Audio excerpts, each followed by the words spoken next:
आज हम डिस्कस कर रहे हैं फर्टिलाइजेशन की लास्ट स्टेप के बारे में।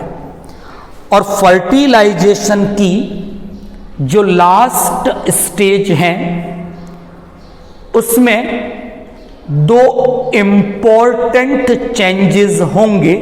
पहला, फीमेल गैमेट एग का एक्टिवेशन होगा एंड सेकंड, एम्फीमिक्सिस की प्रोसेस होगी।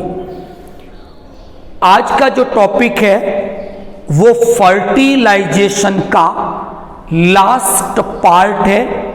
ये एमएससी जूलॉजी के डेवलपमेंटल बायोलॉजी का एक टॉपिक है।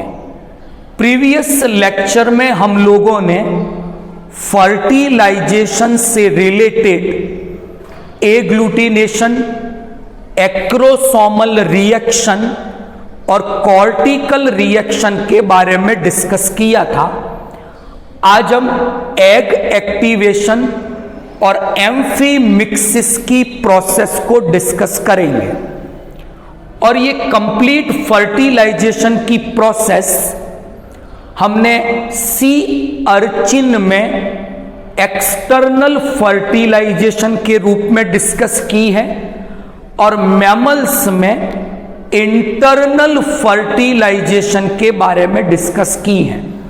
तो पहले हम डिस्कस करेंगे कि सी अर्चिन में जब एक्सटर्नल फर्टिलाइजेशन की प्रोसेस होती है तो उस समय एग एक्टिवेशन की प्रोसेस कैसे होती है। एंड देन हम डिस्कस करेंगे मैमल्स में जब इंटरनल फर्टिलाइजेशन की प्रोसेस होती है तो ये एग एक्टिवेशन कैसे होता है। एंड देन फाइनली हम एम्फीमिक्सिस पे डिस्कशन करेंगे। पहले हम बात कर रहे हैं सी अर्चिन में जब एक्सटर्नल फर्टिलाइजेशन होता है तो एग एक्टिवेशन कैसे होता है। नंबर 1, सी अर्चिन में जो ओवम फीमेल के द्वारा डिस्चार्ज किए जाते हैं वे ओवा की फॉर्म में ही होते हैं। मतलब सी अर्चिन में oogenesis के टाइम पर किसी भी प्रकार का मियोटिक अरेस्ट, जब मियोसिस होता है, मैच्यूरेशन फेज होती है oogenesis की, तो सी अर्चिन में वो मियोसिस डिवीजन कंप्लीट हो जाते हैं, पॉज नहीं होते या अरेस्ट नहीं होते। इसलिए जो ओवा सी अर्चिन ने ओशियन में डिस्चार्ज किए हैं वे हैप्लॉइड ओवम हैं। वो किसी भी टाइप के मियोटिक अरेस्ट में नहीं है। तो जनरली ये सी अर्चिन के ओवा ओशियन में प्रेजेंट हैं। कॉर्टिकल रिएक्शन हुई और स्पर्म ओवम में एंटर हो गए। तो सी अर्चिन में हम क्या देखते हैं कि जब स्पर्म ओवम में एंटर होता है तो उस समय सी अर्चिन में एग एक्टिवेशन की प्रोसेस होती है और एग की कन्फर्मेशन चेंज हो जाती है। कैसे चेंज होती है कि सी अर्चिन में जो स्पर्म ओवा के साथ बाइंड होता है that particular sperm work as a big sized hormone. ये जो स्पर्म है वो एक हार्मोन के जैसा फंक्शन परफॉर्म करते हैं और जब ये स्पर्म ओवा की सरफेस पर बाइंड हुए और इन्होंने एक हार्मोन के जैसा काम किया और ओवम की सरफेस पर इन स्पर्म्स के लिए पर्टिकुलर बाइंडिंग साइट्स प्रेजेंट होती है।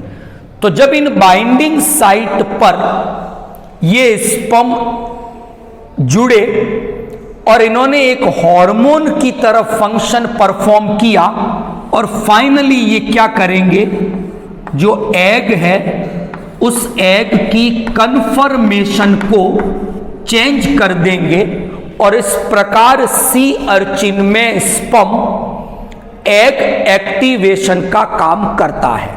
अच्छा, यहां पर सी अर्चिन में हमने अभी डिस्कस किया कि सी अर्चिन में oogenesis के समय किसी भी प्रकार का मियोटिक अरेस्ट नहीं हुआ है, इसलिए इस एग में ऑलरेडी हैप्लॉइड न्यूक्लियस प्रेजेंट है, कोई मियोटिक डिवीजन रुका हुआ नहीं है, इसलिए एग के एक्टिवेशन में केवल एग की कन्फर्मेशन चेंज होगी।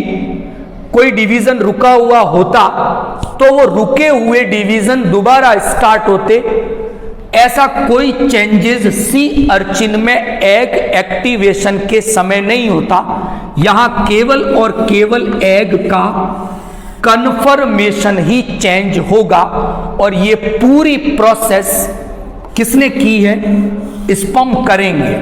तो यहां पर एक चीज हम देखते हैं कि फर्टिलाइजेशन के टाइम पर स्पर्म एक्टिवेशन का काम ओवा करता है और ओवा के एक्टिवेशन का काम स्पर्म करता है। तो ये एक रेसिप्रोकल रिएक्शन है, स्पर्म ओवा को एक्टिवेट करेगा और ओवा स्पर्म को एक्टिवेट करता है। अब ये कंडीशन जो एग एक्टिवेशन की है वो हम मैमल्स में डिस्कस करते हैं। मैमल्स में एग एक्टिवेशन की प्रोसेस एक लॉन्ग प्रोसेस है, कॉम्प्लिकेटेड प्रोसेस है, क्योंकि oogenesis में हमने डिस्कस किया था मैमल्स में जब oogenesis की प्रोसेस होती है तो उस समय मैच्यूरेशन स्टेज में मियोसिस डिवीजन अरेस्ट हो जाते हैं, कंप्लीट नहीं होते। तो ओव्यूलेशन के टाइम पर जो ओवा ग्रेफियन फॉलिकल से डिस्चार्ज होते हैं, they are not in the form of ova, वो सेकेंडरी oocyte की फॉर्म में होते हैं। मतलब अभी तक ओवम नहीं बना है, डिवीजन कंप्लीट नहीं हुए हैं, तो डिवीजन अरेस्ट हो रखे हैं। तो मैमल्स में जब एग का एक्टिवेशन होगा तो पहला चेंज जो होना चाहिए वो ये होना चाहिए कि जो मियोटिक डिवीजन अरेस्ट हो चुके थे एक्टिवेशन के समय, उन मियोटिक डिवीजन की प्रोसेस को कंप्लीट किया जाए, यानी मियोटिक डिवीजन रीस्टार्ट हो, यानी जो पॉज हुए थे वो दोबारा स्टार्ट हो जाए। ऐसा मैमल में होना चाहिए। तो मैमल्स में जब एग एक्टिवेशन की प्रोसेस होगी तो सी अर्चिन की तरह यहां पर केवल कन्फर्मेशन चेंज नहीं होती, यहां पर जो मियोटिक डिवीजन है, जो पॉज हो गए थे, वो मियोटिक डिवीजन रीस्टार्ट होंगे और ये कंप्लीट प्रोसेस एग एक्टिवेशन के समय होगी। मैमल्स में एग एक्टिवेशन की प्रोसेस सी अर्चिन में जो एग एक्टिवेशन की प्रोसेस है उससे थोड़ी अलग टाइप की है। यहां तो हमने डिस्कस किया था कि स्पर्म ओवा पर जाके बाइंडिंग साइट पर बाइंड होता है और वो एक हार्मोन की तरह रिएक्ट करता है और ओवा की कन्फर्मेशन को चेंज कर देता है, लेकिन यहां ऐसा नहीं है। मैमल्स में क्या होता है, स्पर्म ओवा में एंटर हो गया, एंटर होने के बाद स्पर्म एक पर्टिकुलर सब्सटेंस रिलीज करता है। स्पर्म के द्वारा ये जो सब्सटेंसेस रिलीज किए जाते हैं एग के साइटोप्लाज्म में, और इन सब्सटेंसेस की प्रेजेंस के कारण एग में जो डिवीजन रुके हुए थे वो क्या हो जाएंगे, रीस्टार्ट हो जाएंगे। तो यहां पर तो स्पर्म ओवा की सरफेस पर बाइंड होते ही एग को एक्टिवेट करता है, लेकिन मैमल्स में स्पर्म एग के अंदर एंटर होने के बाद उसके साइटोप्लाज्म में कुछ फैक्टर रिलीज करता है और वो फैक्टर एग के साइटोप्लाज्म में जाकर फिर उस रुके हुए मियोटिक डिवीजन को रीस्टार्ट करते हैं और एग का एक्टिवेशन करते हैं। तो मैमल्स में जब तक स्पर्म की एंट्री एग में नहीं होती तब तक हैप्लॉइड न्यूक्लियस ओवम के अंदर नहीं बनता। तो यहां पर एग एक्टिवेशन थोड़ी कॉम्प्लिकेटेड प्रोसेस है कंपैरिजन टू सी अर्चिन। अब हम बात करेंगे एम्फीमिक्सिस की। ये फर्टिलाइजेशन की लास्ट इवेंट है। क्या होगा इस समय, मैं इंटरनल फर्टिलाइजेशन जो मैमल्स में हो रहा है उसके एग्जाम्पल को लेकर इसको डिस्कस करते हैं। स्पर्म की स्ट्रक्चर में फ्लैजिला है, खूब सारे माइटोकॉन्ड्रिया होते हैं। स्पर्म का एक न्यूक्लियस है जो कंडेंस कंडीशन में है और स्पर्म के अंदर एक सेंट्रियोल है प्रोक्सिमल। ये सभी स्ट्रक्चर एग में एंटर हुई।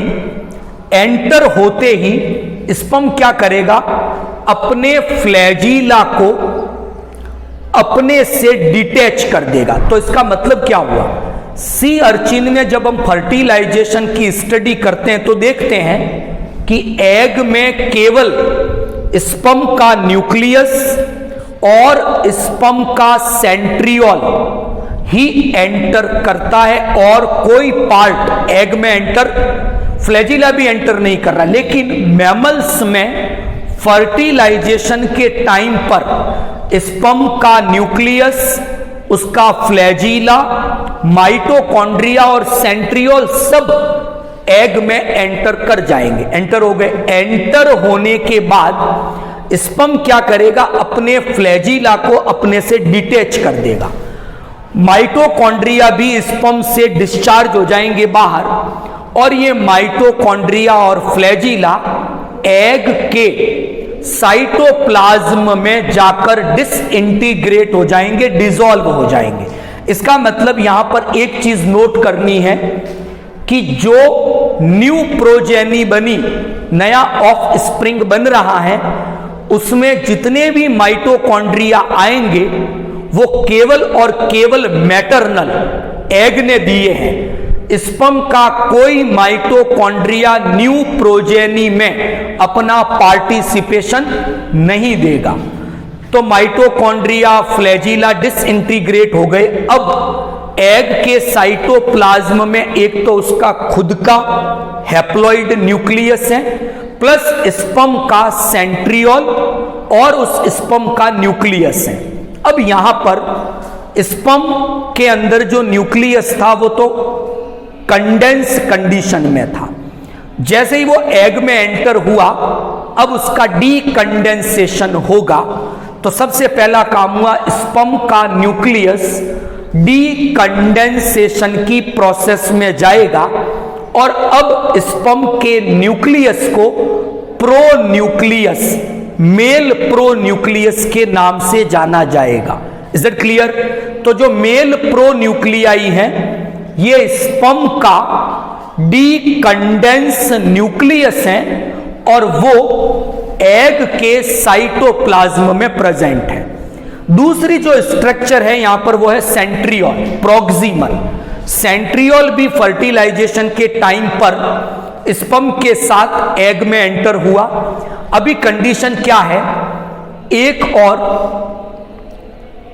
फीमेल का न्यूक्लियस है हैप्लॉइड एग का, उसके पास में मेल का प्रोन्यूक्लियस है और सेंट्रियोल है। जैसे ये एंटर होते हैं एग में तो उस समय स्थिति ये होती है कि सबसे आगे स्पर्म का मेल न्यूक्लियाई होता है और उसके पीछे सेंट्रियोल होता है। अगर मैं मेंशन करूं तो कैसे, ये मान लो एग का न्यूक्लियस, ये स्पर्म का न्यूक्लियस और यहां पर ये सेंट्रियोल। ये कंडीशन होती है जब स्पर्म एंटर हुआ है एग में, तो आगे तो न्यूक्लियस है उसका प्रोन्यूक्लियाई और पीछे सेंट्रियोल है। एंटर होते ही 180 डिग्री से रोटेशन हुआ तो सेंट्रियोल तो आ गया दोनों के बीच में और न्यूक्लियस हो गया अब पीछे। ऐसा एक रोटेशन होगा और अब ये सेंट्रियोल क्या करेगा, इस मेल प्रोन्यूक्लियाई को एस्कॉर्ट करेगा, रास्ता बताएगा कि उसे कहां तक पहुंचना है, फीमेल के हैप्लॉइड न्यूक्लियस तक पहुंचना है। ये एस्कॉर्ट करने का काम इस सेंट्रियोल के द्वारा किया जाएगा। फिर दोनों के प्रोन्यूक्लियाई आपस में फ्यूज करेंगे और इनके जो क्रोमोसोम है वो पेयरिंग करेंगे। उसी प्रोसेस को किस नाम से जाना जाता है, एम्फीमिक्सिस के नाम से जाना जाएगा। और जो ये सेंट्रियोल है ये माइटोटिक एपरेटस बनाएगा। बाद में जब क्लीवेज की प्रोसेस होगी, डिवीजन होंगे, तो ये सेंट्रियोल माइटोटिक एपरेटस बनाएगा और सेल डिवीजन में क्रोमोसोम के सेग्रीगेशन में पार्टिसिपेशन करेगा। तो आज हमने फर्टिलाइजेशन के लास्ट स्टेप एग एक्टिवेशन और एम्फीमिक्सिस के बारे में डिस्कस किया। Thank you all of you.